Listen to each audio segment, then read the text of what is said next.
Hello everybody, how's it going? In this tutorial video, this is going to be a duplicate of what my presentation is going to be about, or was, regarding this activity, which is called Create a Logo Using Basic Shapes. So this activity is an expansion of what you learned when you did the Beebly logo with those 3 different tutorial sets. This time, we're going to take it a step further and expand your creativity license by giving you the opportunity to choose your own shapes and create a logo that you want using your own colors and your own shapes. Let's take a look at my example here. This is a very simple example, but one that I can show you quickly. This is a company that I just made up for this tutorial called Acrodance. And I got this logo shape from one of these icons that you will see when you go ahead and open up your Illustrator document. Your Illustrator document comes with one artboard and all of these imported images that you can use as shapes. So your goal is to browse through all of these different little shapes and see what resonates with you. Maybe you can find a shape that gives you an idea for a logo for a specific kind of company. And now if you look closely, I'll go ahead and zoom in a little bit. I chose, whoops, don't know, I don't want that. I chose this little guy right there. So this little dancing dude here, I went ahead and used as a template to create this. Now, as you notice, I have 2 different versions of my logo. One is in black and white, and one uses colors that I had chosen from a palette. More on the colors later. This video has to do with how to get started on this. So step 1 for you would be to look for a shape that you want to use from my options, or you can also download and import an image that you find on the internet as well. So hang tight and let's get started. Okay, when you open up your Illustrator document, you're going to see this. I've already given you an artboard and a bunch of ideas. So I looked around and I chose this little dancing guy here, and I figured, maybe I can think of some sort of business or entity or something from this guy here. So here's what I did. I'm going to grab my selection tool. I'm going to select this whole image scene here, which has all kinds of icons on it. I'm going to hold down my Alt key, and I'm going to drag a copy of it onto my artboard. Remember, holding down the Alt key using a selection tool peels off a duplicate. So I don't want all of this stuff, guys. I just want this little dude here. So what I'm going to do here is I'm going to hold down my Shift key, and as you remember, the Shift key, when you hold it down while you click an anchor, will allow you to resize and reshape without distorting anything. So I'm going to make this a little bit bigger so I can do what I want to do a little bit easier. So as we work along, there's going to be a couple new things that are going to be introduced to you, namely how to use layers. Now, layers aren't completely new. We did them all through our first quarter during Photoshop. You're going to discover that layers work a little bit differently in here, but it's not going to be completely foreign to you. So I just want this little guy here. Fortunately, in Illustrator, on my control bar up here, I have a button that says crop the image. Also, if you don't have your control bar up, and you should by clicking Window Control, it's also here on your Properties panel.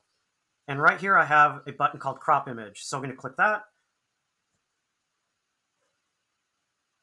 And I'm going to get a chance to go ahead and crop everything out but this one little guy. That's good. I'll hit Apply. And there we go. So I'm going to go ahead and move him up way over here, and then I'm going to make him really big. So again, I'm going to hold down that Shift key and make it really big. All right. So you're going to notice how pixely he got. That's okay, and that is normal. And the reason why is because we're going to be drawing over this as a template. So now we're going to go over to our Layers panel. And this layer here is highlighted with a little blue square, meaning that this layer represents this guy here. Now I'm going to place him in a whole new layer. So I'm going to go ahead and drag this layer. Oops, I can't do it. I need to create a new layer first. So I'm going to go ahead and click on this first layer here. Click on the plus sign. Here's my brand new layer. And I'm going to click and drag this image inside of my new layer. layers are nestled into each other in Illustrator, which is the first thing you're going to see that's different. So I can go ahead and I can turn off my eyeball so I don't get distracted with all this other stuff. So now I'm ready to go, almost. Um, a good idea when you're working is to go ahead and create a template out of this one layer here. So if I highlight this layer and go to my little flyout menu, I can choose template. Did you notice what happened here? After I chose template, a couple things happened. First, my image got grayed out. It kind of looks familiar. It's like isolation mode. Also, in your layers panel, and I'm going to go ahead and make sure you guys can see this a little bit more easily by increasing the size of my layers here. There's a little box here. This means that this layer is a template. So it's locked now and I can't move it or mess with it, which is great. I'm going to go ahead and select a new layer and I'm going to draw on this. So this has a few different shapes. It's got two different horns and it's got a circle. So of course, I'm going to start out by drawing the circle. So I'm going to grab my ellipse tool and I'm going to make my fill color black.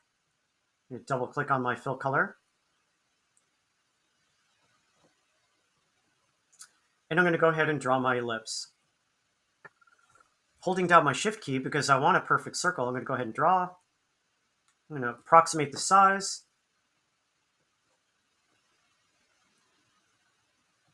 Now, your objective is you're going to be recreating an existing art piece, but if you want to do something a little bit differently, you can. But your goal is to pretty much duplicate what's already here. Now, this is a little bit of a leap because in the last tutorial, you were given step-by-step instructions on what to do. Now you're going to use that knowledge and do it yourself. So here's the head of this guy here. So how am I going to do these shapes here? Well, there's many different ways, but I can see that there's some curves here. Well, these could be parts of a circle. So I'm going to go ahead and click off of my circle and grab my ellipse tool again, and I'm going to draw another ellipse. This one's going to be big, and the curvature of this ellipse is going to kind of approximate the curve on this green piece here. So I'm going to grab my selection tool, and I'm going to mouse over it. I'm going to be like, okay, it's not quite right. And geez, you know what's a pain? My fill is kind of covering up my template here, and I don't like that. So I'm going to go over to my properties panel. We've done this before. Go to appearance, and I'm going to pull out the opacity a little bit to about half. This is cool because now I can see what I'm doing easily. So I'm going to reshape this a little bit so it's a little bit closer to the shape of that a little bit better. I'm going to make this a little bit bigger.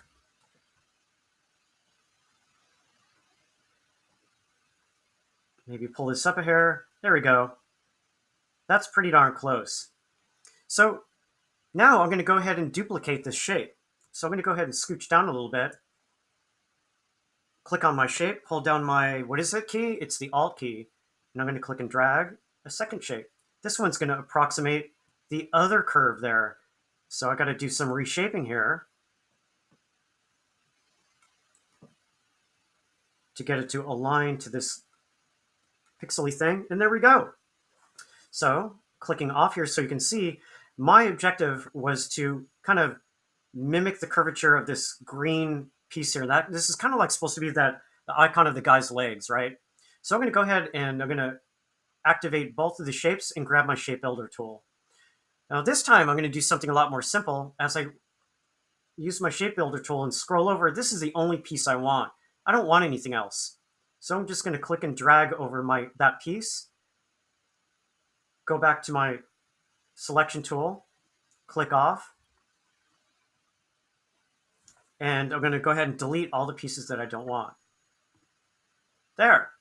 Now I'm left with that one piece, except for I got this this little hook here that's hanging off here. As you can see, if I highlight my new shape, go to properties, and screen it back a little bit more, you can see that I need to cut it off right here. Now I'm going to show you a new way to cut off things. Of course, you can use the shape builder tool. You can also use the eraser tool. I'm going to grab the eraser tool here, and I'm going to mouse right over where I want to cut.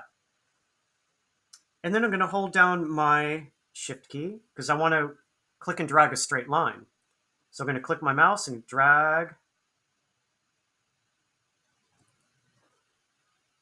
And as you can see here, now I have two distinct shapes. I can click on the shape that I wanted to cut off and delete it. There. Now I got one shape that's approximating this curve. Well, awesome. So I'm going to go ahead and select it, and I'm going to make it a little bit more opaque. I still want to see my template beneath, so I'm not going to make it 100% opaque. Of course, I'm going to still keep the fill as black. So I can tell that this shape up here is actually just a mirror of what I just made. It's a mirror and then it's flipped. So naturally, I'm going to use my, not the rotation tool, although I could actually. Actually, I probably could use the rotation tool here. I think when I did it the first time, I used the flip tool, but I think I can use the rotation tool. Let's try it. So I'm just going to choose edit, copy, and then edit, paste in front. And then I'm going to choose my rotation tool again. And then I don't have to hold down the Alt key this time.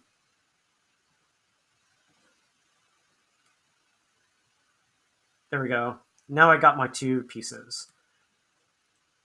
Doing a little reshape, just so it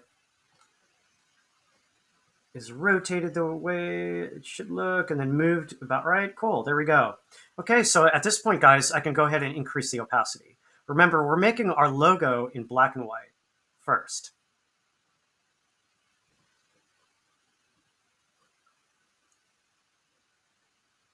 There we go.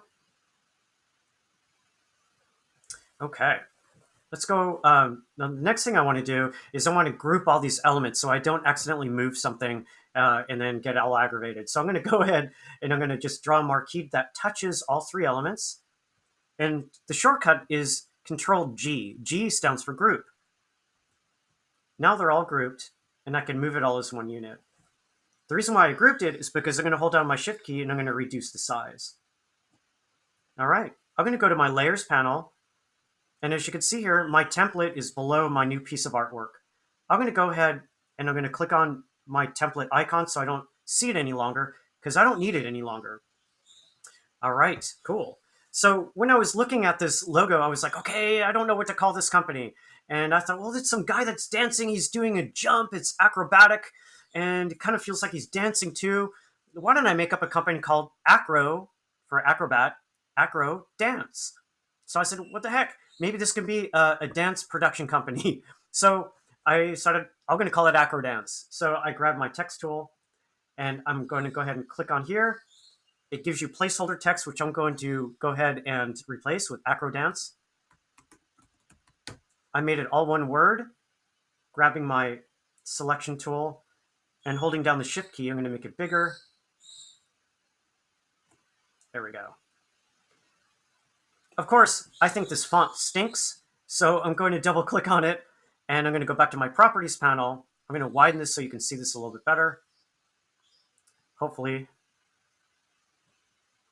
or maybe not. I'm going to go to my character panel. Oops, I don't know why this is doing this, but click on this to get rid of this. Go away, go away. Try this again. Whoops.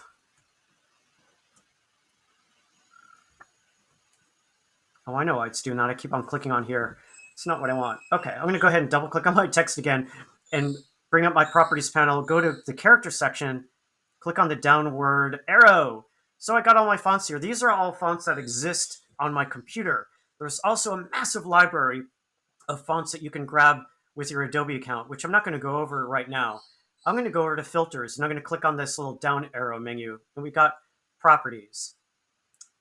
So of course this is really huge because it's not really showing me exactly what I want the way I want it to. But what I want to show is decorative fonts.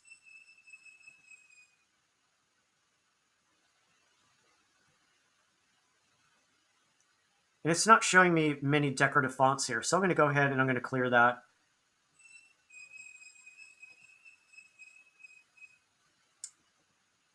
Monospace. Oh boy, I don't want that either.